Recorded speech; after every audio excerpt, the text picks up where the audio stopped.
Hello everyone. Chia seeds, sabja seeds is not same. So ಒಂದೇ ಥರ use ಮಾಡಬೇಡಿ, ಓಕೆನಾ? ಚಿಯಾ ಸೀಡ್ಸಲ್ಲಿ 30% ಅಷ್ಟು ಒಮೆಗಾ 3 ಫ್ಯಾಟಿ ಆ್ಯಸಿಡ್ಸ್ ಇರುತ್ತೆ. ಅದೇ ಥರ ಐರನ್, ಕ್ಯಾಲ್ಶಿಯಂ ಕಂಟೆಂಟ್ ಇರುತ್ತೆ. So it's good for our blood sugar level as well as ಒಬೆಸಿಟಿಗೆ ಹೆಲ್ಪ್ ಆಗುತ್ತೆ. ಸೊ ಆ್ಯಂಡ್ ಆಲ್ಸೋ ಹಾರ್ಟ್ ಹೆಲ್ತಿಗೆ ಒಳ್ಳೆಯದಾಗುತ್ತೆ.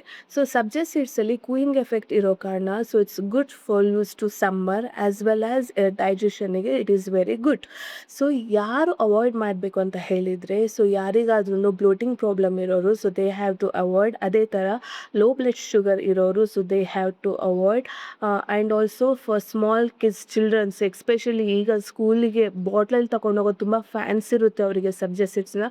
Please focus on that. So ತುಂಬ ಅವಾಯ್ಡ್ ಮಾಡಿ. ಅದೇ ಥರ ಎಷ್ಟು ಹೇಗೆ ತಗೊಳ್ಬೇಕು ಅಂತ ಹೇಳ್ತೀನಿ. ಸೊ ದಿನದಲ್ಲಿ ನಾವು 1-2 ಸ್ಪೂನಷ್ಟು ಚಿಯಾ ಸೀಡ್ಸ್ ಅಥವಾ ಸಬ್ಜಾ ಸೀಡ್ಸ್ನ ಯೂಸ್ ಮಾಡ್ಬೋದು.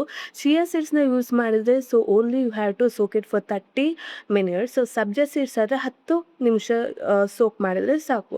So please according to ICMR ಏನು ಹೇಳ್ತಾರೆ ಅಂತ ಹೇಳಿದರೆ, ಸೊ 25ಇಂದ ನಮಗೆ 40% ಅಷ್ಟು dietary fibres we need for the body. So ನಮ್ಮ ಇದರಲ್ಲಿ ಚಿಯಾ ಸೀಡ್ಸ್ ಮತ್ತು ಸಬ್ಜಾ ಸೀಡ್ಸಲ್ಲಿ ಸೊ ಅರೌಂಡ್ 1 ಟೇಬಲ್ ಸ್ಪೂನಲ್ಲಿ 8 to 10 ಗ್ರಾಮ್ ಅಷ್ಟು ಫೈಬರ್ ಇರೋ ಕಾರಣ so we have to avoid to take with all food stuffs like vegetables, fruits ಅಥವಾ ಓಟ್ಸ್ ಅಂತ ಏನು ಹೇಳ್ತೀವಿ. ಸೊ ಅದೆಲ್ಲರ ಜೊತೆ ತಗೊಂಡ್ರೆ so it will be low to our ಗಟ್.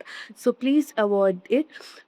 ಯಾವ ಫುಡ್ ತಿಂತೀವಿ ಅನ್ನೋದು ಇಂಪಾರ್ಟೆಂಟ್ ಅಲ್ಲ. So how much we eat and how much quantity we use, so that is very important.